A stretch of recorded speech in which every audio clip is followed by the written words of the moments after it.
you wanted the best, you've got the best podcast. The hottest podcast in the world. The Chris Voss Show, the preeminent podcast with guests so smart you may experience serious brain bleed. The CEOs, authors, thought leaders, visionaries, and motivators. Get ready. Strap yourself in. Keep your hands, arms, and legs inside the vehicle at all times, because you're about to go on a monster education roller coaster with your brain.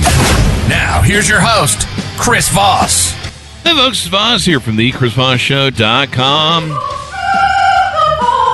There you go, ladies and gentlemen. There, ladies, things that makes it official. Welcome to the big show. As always, the Chris Voss Show is the family that loves you, but doesn't judge you, at least not as harshly as your mother-in-law.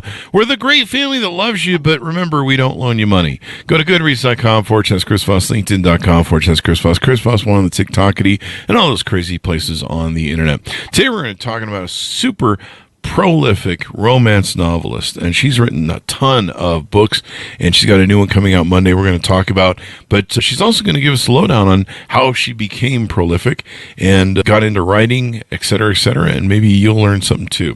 Her latest book had come out called The Devil's Viking, The Road Devil's MC, book number 3.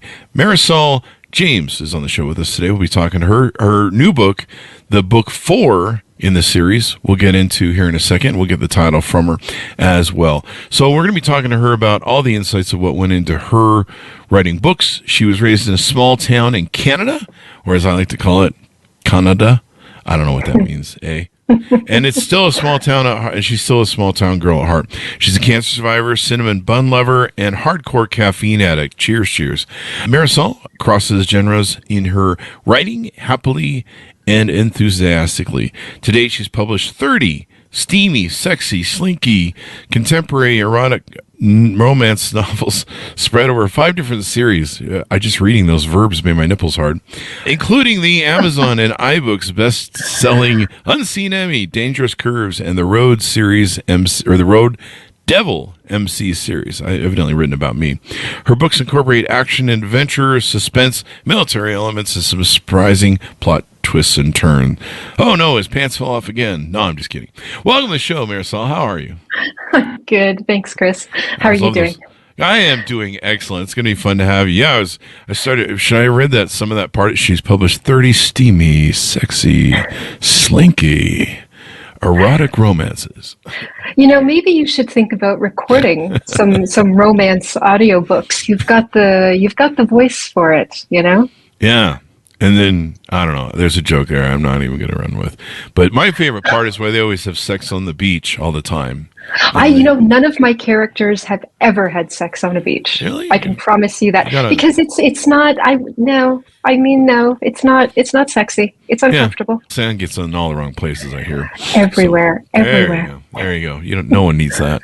That's Fridays around here. So give us what's the title of your new book that's coming out Monday for release?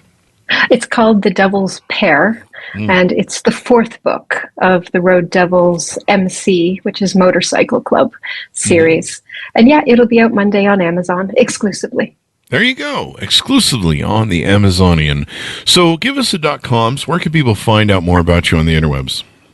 The best place is my website, which is marysoljames.com, and everything is there. All my media, all my socials, all my books, my newsletter, my email, everything is there. So if anybody ever wants to find me, go to my website. It's a one-stop shop. There you go. So give us a 30,000 overview. What's inside the new book? Oh, well, it's hard to say without getting into the first 3 books, but in a nutshell, I can say that it's a story about twins who enjoy being with a woman at the same time. So there's your sound bite. It's with one woman at the same time? Yeah, yep. It's a book about threesomes, basically. A threesome book. Is that what they call it? I don't know why they call it. The pair, you think you said. It'd be like a thruple, except part of the thruple is twin motorcycle club brothers. There you go. Oh, so this is where the sexy, steamy, slinky thing definitely comes in. My nipples are hard again. There we go. But I'm doing my job. There you go. What is this? This is 4 of a 4-book series, correct? No, it'll be 10 books in the series. So you're going to so keep it's running. not even halfway through. No, every single member of the motorcycle club is going to get his own book. That's the way that my series mostly work. I introduce the cast of characters in the first book, and then every book in the series after that, the couple of the first book, their story carries on throughout the whole series, but every book is focused on a different couple. There you go. And in this case, it's a couple of dudes who are twins, eh?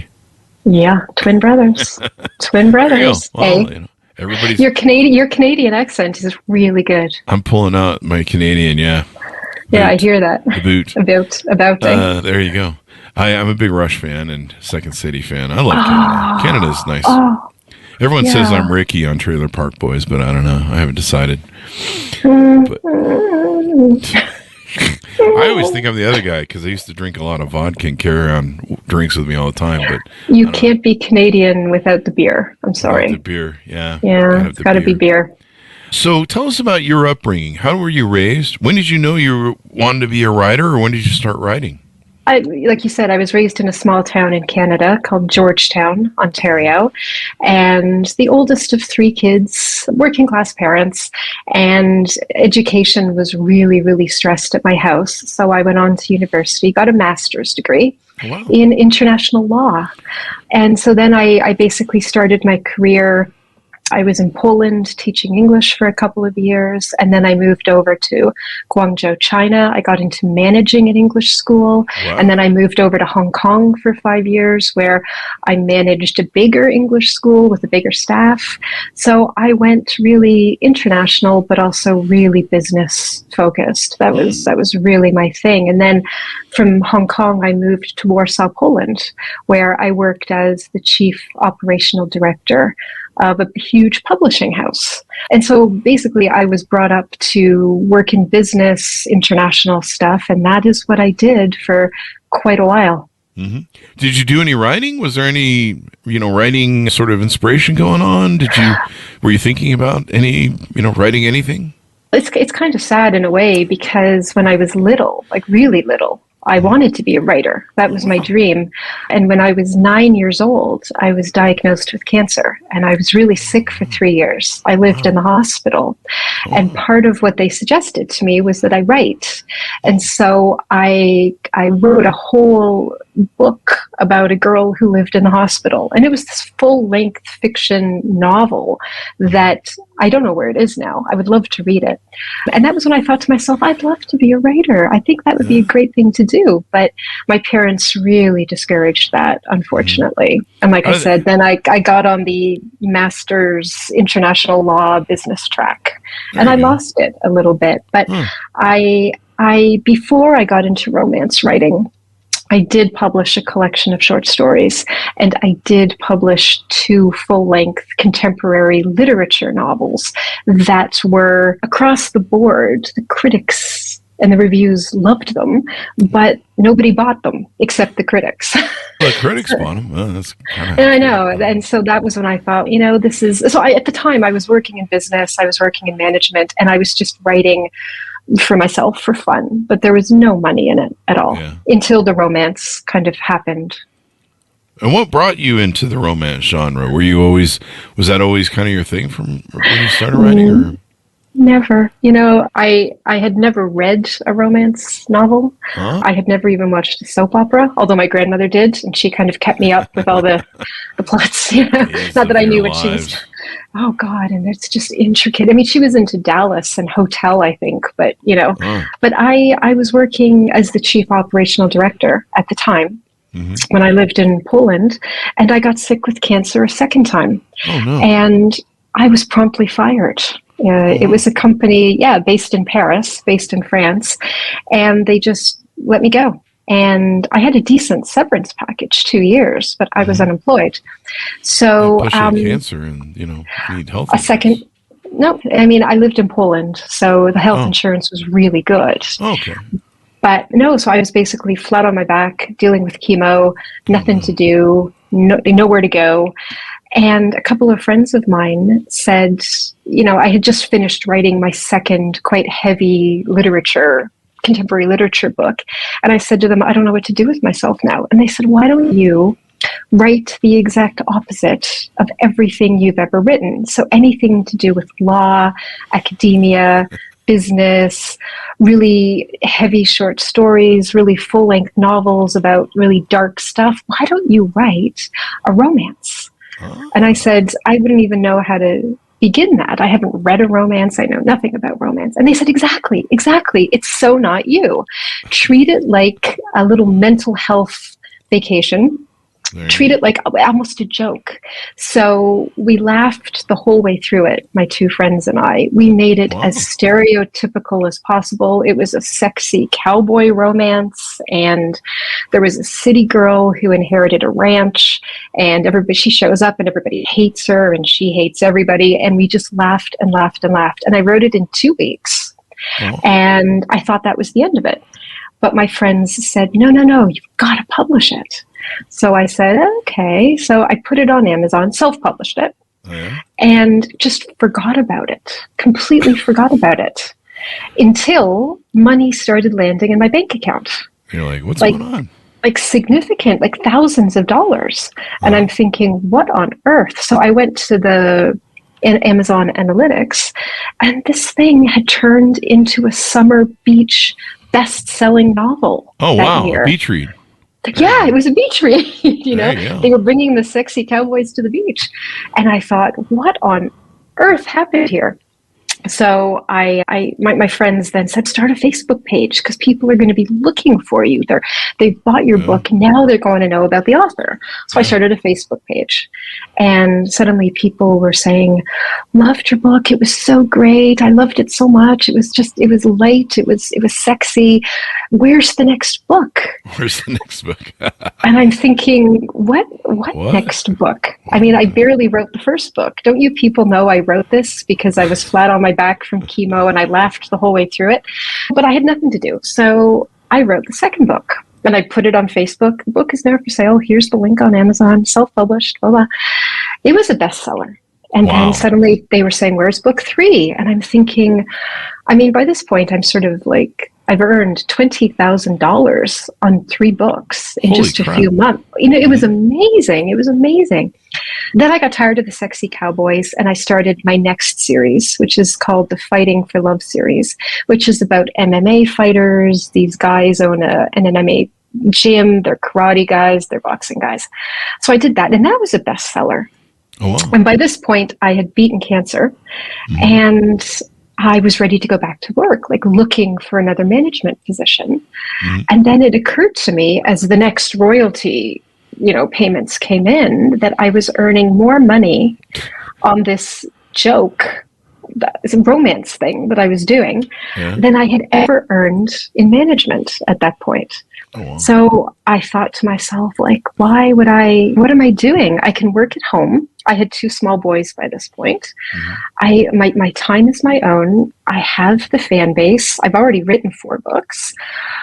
I think I have a full-time job. Why am I looking for one? And honestly, Chris, fell into romance writing. I just fell into it. So it's a classic case of sometimes a job finds you, even when you're not looking for it. There you go. That kind of happened to our podcast back, I think 5 years into our podcast. Things seemed to be slowing down, and it didn't seem to really be being a thing. And I think it was 5 or 7 years in.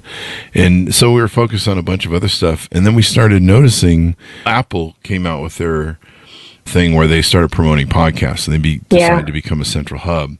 Yes. And I started getting these messages like you where I'm like, there's lots of downloads going on. We haven't put up anything in a year or 2 on the podcast. What's going on? Like, why is there's... And they just kept flooding in. I'm like, people are watching 2-year-old content, and they're liking it, and they're like, we better go make some more stuff for those people. That's kind of what reawoke the podcast after 7 years.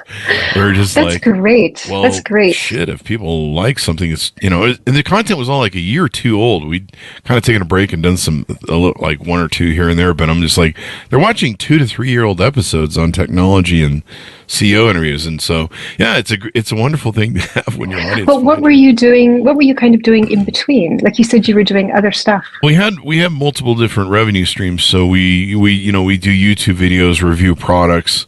And we were making really good money on YouTube at the time, back in the good old days. And, so that was a whole different thing. So we were kind of focusing on that. But once Apple re-injected a thing back into podcasting, it really took off and it was crazy. Yeah, it's funny how one thing will just change the whole sort of course of your professional life, isn't it? Definitely. So how come these covers always have to be so salacious? Oh, yeah, because of my readers. Listen, Chris, I know my demographic. I know my readers. I know what they like. I know what they're after. I know what they buy. Yeah. People are climbing all over each other in the pictures and stuff. I know, and his shirt is ripped off. Her shirt's coming off. And no one's got their shirt on in any of these. Nobody. Do you know? Actually, I've had to. There's been a few places. Like one of my series is on audiobook. The Unseen Enemy series is on audiobook, and I couldn't use two of my original covers because even though the covers are fine for Amazon ebook and print book, the audiobook is on ACX, which is then put onto Amazon, and ACX has different standards. So basically, I uploaded all my covers, and two of them were rejected. So I had to design entirely new covers for two of my audiobooks.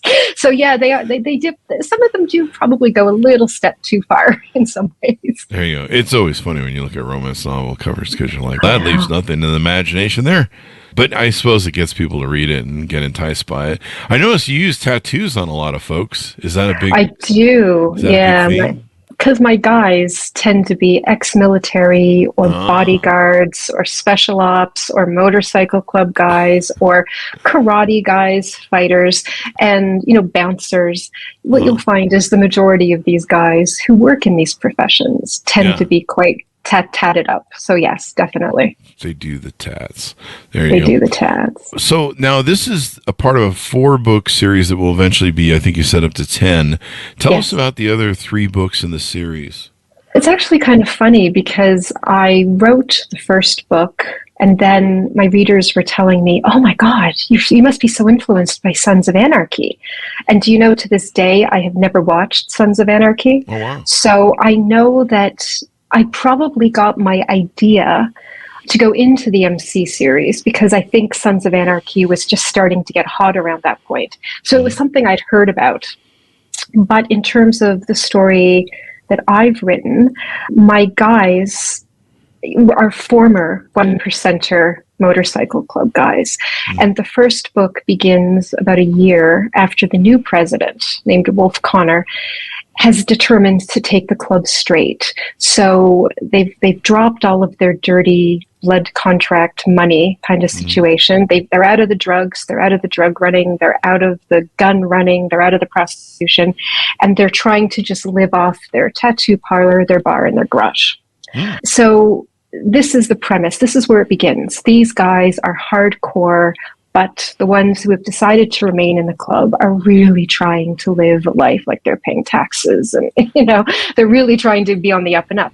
The problem with, I think anybody can say, with having had a bit of a past, when you try to go straight, sometimes the past starts to drag you back. And this is what the first, second, third, fourth books, this is the thread through the entire series, is these guys keep trying to do the right thing and nobody will let them do the right thing.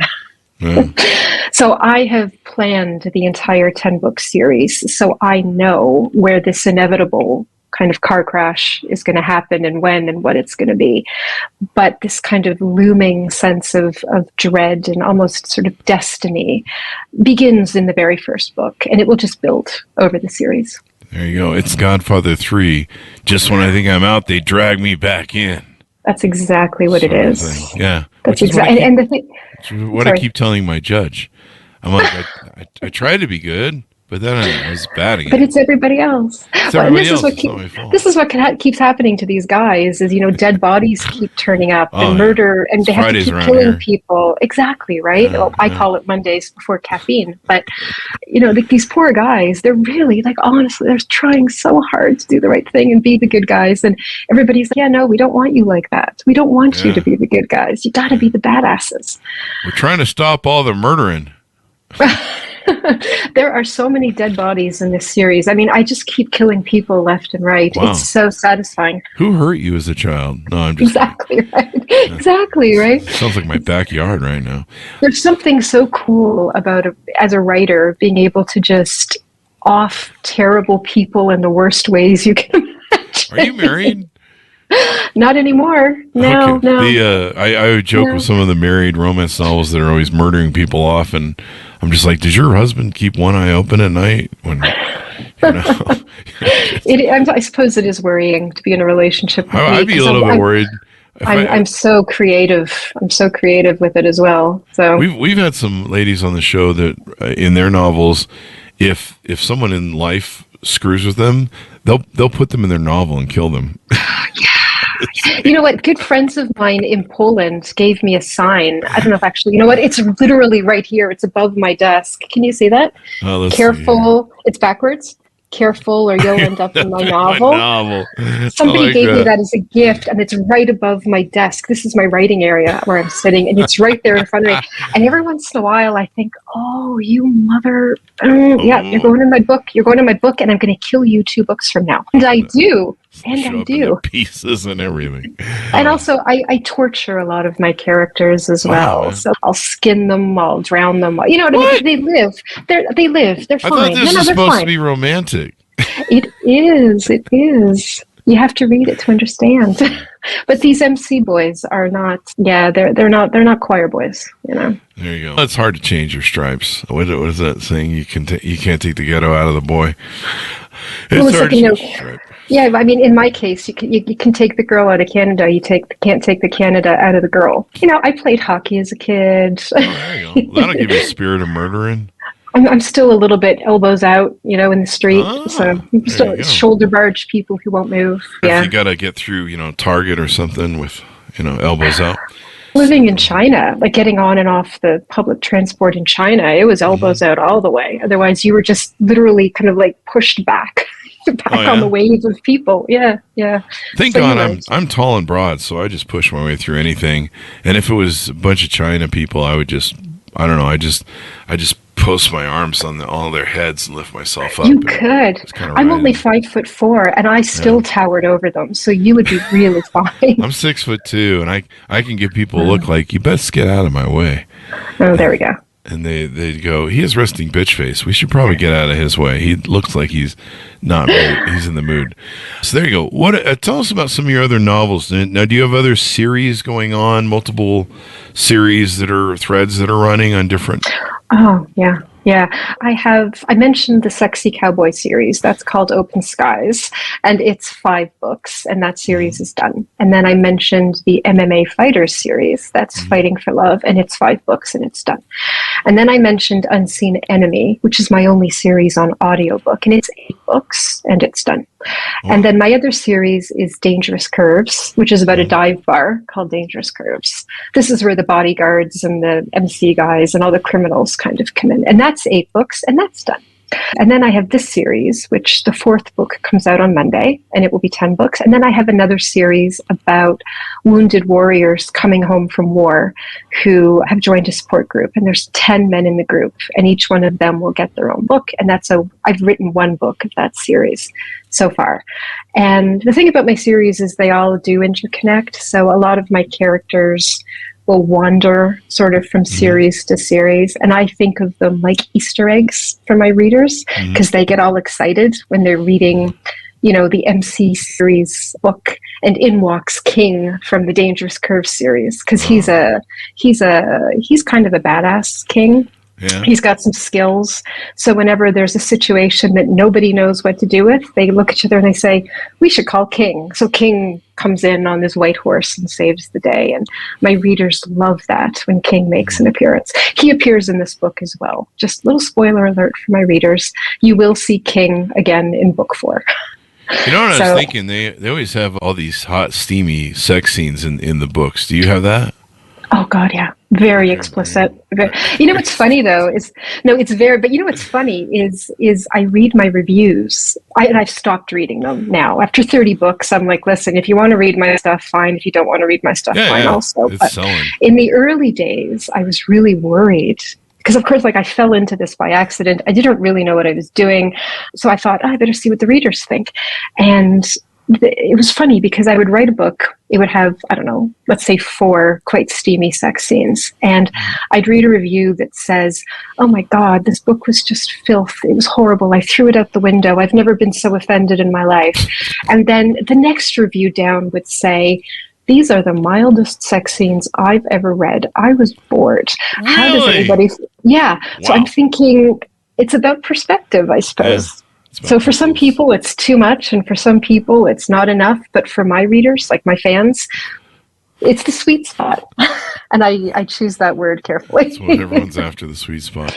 Now, I think you have some books that are made for men on men, right? Am I seeing that right? I have one book that is 2 men, and it's my only, and it was kind of an experiment because I wasn't sure how my readers would feel about that because my demographic is largely women, but I had introduced the characters early on separately. And then I thought, you know what? I wonder how it would go over to have a gay love story. And I'd never written one. So I just thought, you know what the heck? What's the worst that can happen? It tanks, and then I go on to book 8 and everybody's happy again. But my readers loved it. They loved the fact that I did something a bit out of the box, a bit adventurous, and it actually sold extremely well. I didn't see any dip in, but I think part of the thing is that people were invested in their story because I had introduced them for so many books and they were kind of moving closer and closer together with every book. It was advancing. So I think it was inevitable that I ended up with a book for them. So I was actually really gratified to get that response. There you go. Hey, people love hot sex no matter who's involved, I guess. That's what I discovered. Yes. Do you ever make a book where everyone in it is really hot, but they're all bad in bed? I think you should make books that are closer to reality. Do you think I should do that? I'm not sure how that would sell. Do I put that under fiction, or do I put that under self-help, or do I put that under... Every sex scene is 30 seconds. And disappointing. Yeah. Everybody turns over angry. Was that it? Nobody needs a cigarette. Yeah, nobody needs a cigarette. I used to have one of my girlfriend's girlfriend used to say, it's a little hard to fake an orgasm when you can't get past the second. And I always thought that was a funny line. She wasn't too happy with her boyfriend. But doesn't sound like it. No. Yeah, but, great sex. Everyone's looking for great sex, I suppose. Some people are. Sometimes I'm just looking for a good meal first. Sometimes you give me lasagna or spaghetti or pizza or tacos. Sex, tacos. I don't know. It's a toss-up. It's a toss-up. So, back rub, sex, manicure. Oh, back rub. Now, back rub. Now we're talking, right? I'm like a bear. You give me a back rub, I'll fall asleep. Actually, do you know what's actually really funny talking about like bad sex and my books? Let's just talk about this for a minute. I get messages from my readers who tell me that I saved their sex life and their marriage. Seriously. Okay, it's only been 3 emails over, 8 years, but still 3 emails and 3 marriages that I know of where they would read the sex scene or whatever and they would kind of get all hot and bothered and then kind of go and kind of attack the husband or kind of say let's do something a bit different. I've just been inspired and I want to try something a bit different, and he's game, of course. And it's saved marriages and it's improved sex lives. So what can I tell you, Chris? I'm gonna hand more of my married friends your novels. Seriously, so they need all the help they can get over that. Hand it over to your lady friends and you'll be attacked. You'll be attacked. That's why I always tell people, they're like, Chris, why did you never marry? I never got tired of being happy. So there you go. What's in the future for you? We know you got the book rounding out coming up on Monday, but what's on the horizon beyond that? More books, more books, more Who sex knew? scenes, Who saw that coming? more books. This is the great thing about being self-published is I'm my own boss. I run my own schedule. I do all my own promotion. I decide. I design my own covers. Like Wow. I do everything. So I'm kind of feeling really positive right now. I'm feeling really energetic right now. So I already have my next book in the series, the 5th book, started. So I'm on a roll for the There you next go. book as well. Keep on rolling, girl. We shall. have prolific authors like yourself we have on the show, and sometimes they're on the show about every 4 months. We're just like, another book. Okay, all right, put them on. Yeah, seriously. I write a book when I'm on, like when I'm really on and I can focus and it's just really going well. I can write a book in about 6 weeks. I know, seriously, it's so much fun. I mean, it's something that, like I said, I never planned to do. I certainly wasn't educated to do it, but it is just it's just my passion now, and it's so much fun. And I love everything about it. I couldn't picture a better job. And the whole idea that I earn a living and support myself and my son on sex scenes is shocking. Beats joining OnlyFans, Beats joining OnlyFans. But it's my life. It's my life, and it's how it's going. And I wouldn't choose anything different at this point. Well, women love it. Have you ever been approached by a big publishing house to try and buy you up? Never. No. And it's actually kind of interesting because people keep asking me if any of my books are going to be made into a TV show or a movie. And I think it's the Sons of Anarchy thing again, where there was a series of Motorcycle Club series. And I keep thinking, my son is in college right now studying film and filmmaking. And I keep thinking, you know what, maybe I should. But then the thought of having to sit down with my son and plan out. Don't do that. A sex scene. I mean, I feel like that's traumatic for the poor child. No, but I would be so open to working with somebody, not a publishing house, because I've got friends back in Canada who work with publishing houses, and if they get a book out every 2 years, they're lucky. I like my publishing schedule. What I would like to do is work with a young filmmaker and turn some of this stuff into short films or a miniseries. I think that would just be so great. I would be so open to that. Yeah. I think you need to get an agent for that sort of thing, because we have people on the show and they have agents and they work out giving options to, they sell the options to Hollywood, and there's some pretty good money in the option business, because whether or not they make the movie or not, they pay you, pretty good sum of money for the option to sit on it. And I think you're right. You're just getting it's 30 to 50 grand just for them to sit on your work, and whether they use it or not, and then eventually it times out and it comes back to you, and you're just like, that's 30 grand juice I made on top of what I already made. So. I've got a good friend in Canada who is with the publishing house, so she has an agent, and her book has been bought and optioned, and it's just sitting there in limbo, but the money is in her bank account. Yeah, but the money's in her bank account. It's like great. It's I've had some authors on the show. They've multiple options sold their thing over the years. That gets optioned for a couple of years, then somebody else, they let it go, and then somebody else picks it up, and it just kind of swims all around Hollywood. See, here we go. Look, if anybody listening out there is an agent and they want to pick up an MC series or, a Black Ops series, ex-military series, call me, because I'll talk to you about that for sure. I'm open to it. We have all the Tom Clancy people on the show. We've had everybody except for Tom Clancy for some reason. And then they all usually, like you, have their own series and their own things they're doing with multiple books and plots and characters. Someone should do a hybrid that's a mix between a romance novel and like a Jack Ryan sort of novel, where it's like Red October, only there's hot sex scenes somewhere throughout the book. I'm sure that's been done. Has that not been done? Maybe not. Might have been a porno. No, maybe not. I mean, like my Bond, books, maybe a little bit. A bit of that, yeah. But my books definitely have the adventure. I mean, like I said, my guys are sort of bodyguards and ex-military, and when somebody gets kidnapped, they go and save them. And in thanks, she has wild sex with them. So there's a bit of that, I suppose. Yeah. It's Friday. It's Fridays around here. So there you go. Your Fridays sound awesome. They are, but it's a lot of cocaine, hookers, and blow. And then we spend most of the weekend trying to recover. And I was going to say, So, And how do your Mondays feel after all that dancing and partying? It depends how much cocaine we have left over. Anyway, don't do cocaine, folks. Those are jokes. Don't get after me. Anyway, give us your final pitch on the show for people to pick up your book on Monday and your .com. Listen, Monday's book is going to be probably one of the hottest I've ever written. I mean, I think it's something that my readers are really excited about, the whole threesome thing. It was a lot of fun to write.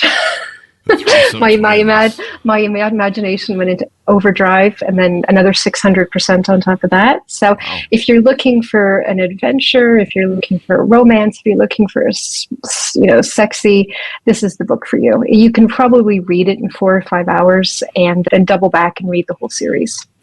There you go. Thank you very much for coming on the show. We really appreciate it. Thank you for having me. It was a lot of fun. There you go. It was very steamy. It was a steamy show. Sexy, slinky. Slinky. I know, I love the word slinky. It doesn't even make any sense, but people know what it means. Yeah, there you go. Thank you very much for coming on the show. Thanks, Ron, for tuning in. Go to goodreads.com/Chris Voss, LinkedIn.com/Chris Voss. Chris Voss, one of the TikTokity, all this crazy place on the internet. Thanks for tuning in. Be good to each other. Stay safe. We'll see you next time. And that should have us out.